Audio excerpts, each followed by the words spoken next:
Hello မင်္ဂလာပါ YouTube မှာ full screen နဲ့ဖွင့်ပြီးတော့တစ်ချိန်နဲ့ဖွင့်ချင်တယ်တစ်ချိန်နဲ့နောက်တော့ချင်တယ်ဗီဒီယိုတွေကိုလည်း MP35 ဖြစ်နေကျွန်တော်တို့ screen ပိတ်ပြီးနောက်တော့ချင်တဲ့သူတွေအတွက်တော့ဒီဗီဒီယိုလေးကိုမိတ်ဆွေတို့အဆုံးထိကြည့်ရမှာဖြစ်ပါတယ်ဒီနေ့လေးကိုကျွန်တော်ရဲ့ channel မှာပေါ့နော်အရင်တို့ကကျွန်တော်တခါတင်ပေးဖို့တယ်ပေါ့နော်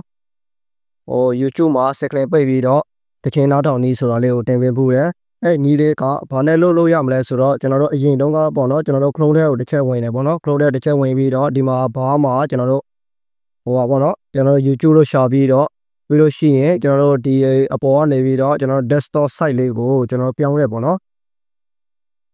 desktop site လေးကိုပြောင်းပြီးတော့ကျွန်တော်တို့သချင်းနားထောင်နည်းလေးကိုကျွန်တော်ရဲ့ channel လေးမှာပဲရောက်ဝယ်ပြီးဖြစ်ပါတယ်အဲ့တော့မိတ်ဆွေတို့ကကျွန်တော်ရဲ့ channel လေးကိုအခုမှသိတဲ့မိတ်ဆွေများဆိုလို့ရှိရင်ဒီမှာ LMK sharing channel လေးကိုမိတ်ဆွေတို့က subscribe လေးလုပ်ပြီးတော့ကျွန်တော်ရဲ့ channel လေးကိုဝေပြန်လေးတယောက်တစ်ချက်နဲ့အောက်ပေးသွားကြပါဦးအဲ့တော့ကျွန်တော်ဗီဒီယိုလေးကိုစားလိုက်မယ်ပေါ့နော်ကျွန်တော်အခုဗီဒီယိုလေးမှာတော့ကျွန်တော် software လေးတစ်ခုကိုရှာရင်းဖွင့်ရင်းနဲ့ပေါ့နော်ကျွန်တော်ဒီနည်းလေးကိုသိလာတယ်အဲဒါကြောင့်မိတ်ဆွေတို့လည်းသိလို့ရအောင်ကျွန်တော် sharing လုပ်ပေးသွားဖြစ်ပါတယ်ဒီနည်းလေးကိုကျွန်တော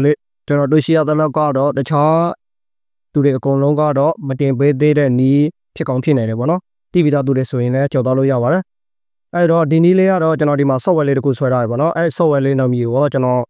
ဗီဒီယိုရဲ့အဆုံးမှာပြပြပေးသွားအောင်ဖြစ်ပါတယ်အဲ့တော့ဒီနေရာလေးမှာကျွန်တော်စမ်းပြမယ်ပေါ့နော်ဒီ software တွေကိုရောက်လို့ရှိရင်ကျွန်တော်ကတော့ဒီမှာ YouTube ဆိုတာလေးရှိတယ်ပေါ့နော်ဒီမှာကျွန်တော် YouTube ဆိုတာလေးရှိတယ်ပြီးလို့ရှိရင်ဒီနေရာလေးမှာပေါ့နော် YouTube Music ရှိတယ် Instagram ရှိတယ် Facebook ရှိတယ်ပေါ့နော်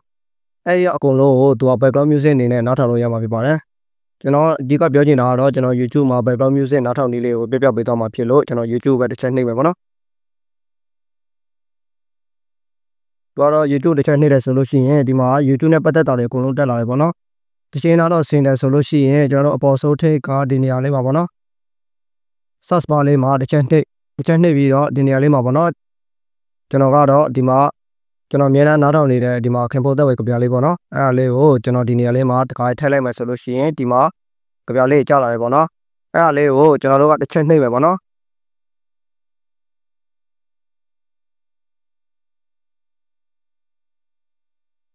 ဒီမှာကြပြလေးကိုကျွန်တော်ကနည်းနည်းရွှေ့ပြီးတော့ကျွန်တော်နားထောင်လိုက်မယ်ပေါ့နော်အဲ့ဆိုတော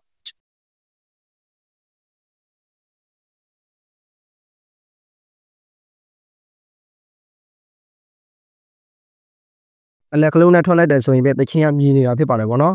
်ပြီးလို့ရှိရင်ကျွန်တော်ဒီနေရာမှာတော့ screen ကိုမပိတ်ပြတော့ဘူးပေါ့နော်ဘာဖြစ်လို့လဲဆိုတော့ကျွန်တော်ဒီမှာ video record လုပ်နေတာဖြစ်တဲ့အတွက် screen record screen ပိတ်လိုက်လို့ရှိရင် record ပြတ်သွားမှာဆိုလို့ဖြစ်ပါတယ်ပေါ့နော်အပေါ်က noti bar လေးကိုတွက်ကြည့်လိုက်လို့ရှိရင်လည်း noti bar လေးမှာသူကဒီမှာပေါ့နော်အတန်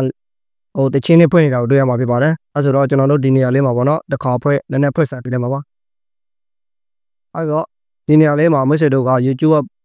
YouTube ဗီဒီယိုကိုကျွန်တော်တို့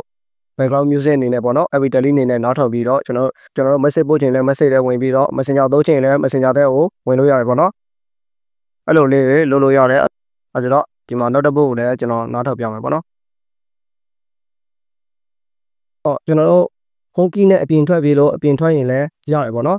အဲဆိုတော့ဒီ software လေးကအဆင်ပြေတယ်လို့ပြောရမှာပေါ့နော်တို့ကဒီနေရာမှာပေါ့နော်ကျွန်တော်တို့ original သုံးနေတဲ့ YouTube software လည်းရကောက်ရနိုင်တယ်လို့ထင်ပါဆိုလို့ကျွန်တော်ဒီဗီဒီယိုလေးမှာကျွန်တော်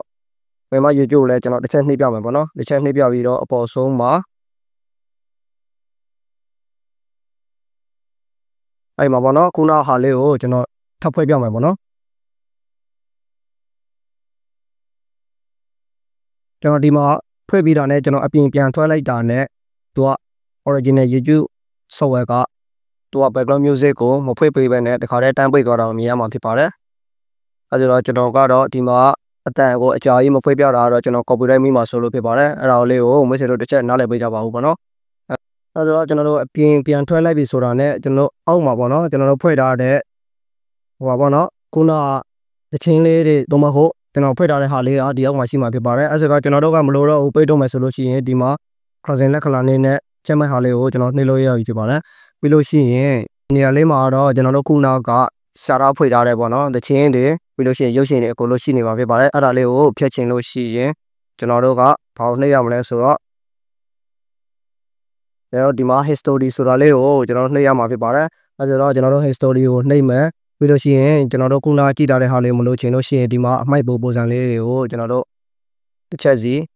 နှိပ်ပေးသွားရမှာဖြစ်ပါတယ်အဲဒီတော့ history မှာလည်းမရှိတော့ဘူးပေါ့နော်ပြီးလို့ရှိရင်ကျွန်တော်တို့ဒီနေရာလေးမှာတော့ကျွန်တော်တို့ favorite ပေါ့နော်ကျွန်တော်တို့အများအားနားထောင်နေတဲ့ဟာလေးကိုအသက်ပေးထားရဲဆိုလို့ရှိရင်ဒီနေရာလေးမှာပုံမှာဖြစ်ပါတယ်ဒီနေရာမှာ file လေးကတော့ကျွန်တော်လည်းမသုံးတဲ့အတွက်မိတ်ဆွေတို့လည်းအထူးတလဲကြီးကျွန်တော်မရှင်းပြတော့ဘူးပေါ့နော်ပြီးလို့ရှိရင်ဒီမှာ setting ဆိုတာလေးကတော့ကျွန်တော်တို့ဒီနေရာလေးကိုတစ်ချက်ဝင်လိုက်မယ်ပေါ့နော် setting ထဲမှာကတော့ကျွန်တော်တို့ဒီမှာတီးရှိမယ်ပေါ့နော်တီးကတော့ကျွန်တော်ဒီနေရာလေးမှာထောင်းမှုတွေပြောင်းလို့ရတယ်ဒီမှာကျွန်တော်ကတောင်းမှုကိုတစ်ချက်နှိပ်ပြမယ်ပေါ့နော်တောင်းမှုနှိပ်လိုက်လို့ရှိရင်ကျွန်တော်တို့ပုံသွားမယ်ပေါ့နော်အဲကျွန်တော်တောင်းမှုကိုနှိပ်ပြတာဖြစ်ပါတယ်သူကတော့ system ဆိုတော့ကျွန်တော်ညဘက်ရောက်လို့ရှိရင်အပေါ်ဆုံးဟာတော့ကျွန်တော်ညဘက်ရောက်လို့ရှိရင်မှောင်မယ်နေဘက်ရောက်လို့ရှိရင်လင်းမယ်ပေါ့နော်အဲ့ဒါလေးကိုလုထားဖြစ်ပါတယ်အဲတော့ကျွန်တော်အဲ့ဒါလေးကိုပဲတစ်ချက်ထားလိုက်မယ်အဲ့တော့ဒီနေရာလေးမှာပေါ့နော် language ဆိုတာလေးရှိတယ်ပေါ့နော်အဲ language မှာကတော့အများကြီးရှိတယ်ပေါ့နော်အများကြီးရှိတယ်ဆိုတော့ကျွန်တော်တို့ထိုင်းတွေအစပါတယ်ပေါ့နော်ထိုင်းရယ်ကိုရီးယားရယ်ဂျပန်ရယ်ပြီးလို့ရှိရင်ချင်းကြီးပေါ့နော်တရုတ်စာတွေလည်းပါတယ်မပါတာကတော့ဒီမှာစာဖြစ်ပါတယ်ဒါပေမဲ့ကျွန်တော်ကတော့အင်္ဂလိပ်လိုပဲထားပြီးတော့သုံးမှာဖြစ်ပါတယ်အဲဆိုတော့ဝက်စစ်တို့ကိုကျွန်တော်ကတော့ software လေးပါ software လေးဆိုတာကိုအတိပေးရမယ်အလှည့်ရောက်လာပြီပေါ့နော်အဲဆိုတော့ software လေးကိုကျွန်တော်ပြပြပါမယ်အဲဆိုတော့ software လေးကိုပြပြဖို့အတွက်ဒီ software လေးကတော့ဒီမှာကျွန်တော်အခုတုံးပြတဲ့ software လေးကတော့ဒီမှာ playback ဆိုတဲ့ software လေးဖြစ်ပါတယ်တော်တော်လေးလည်းသုံးလို့ကောင်းပါတယ်အလုပ်လုပ်ရင်းနဲ့ပဲဖြစ်ဖြစ်ကျွန်တော်တို့ YouTube မှာသချင်းတွေကိုဖွင့်ချင်လို့ရှိရင်ကျွန်တော်တို့ screen ပိတ်ပြီးတော့ကျွန်တော်တို့နောက်ခံ background music အနေနဲ့သုံးပြီးတော့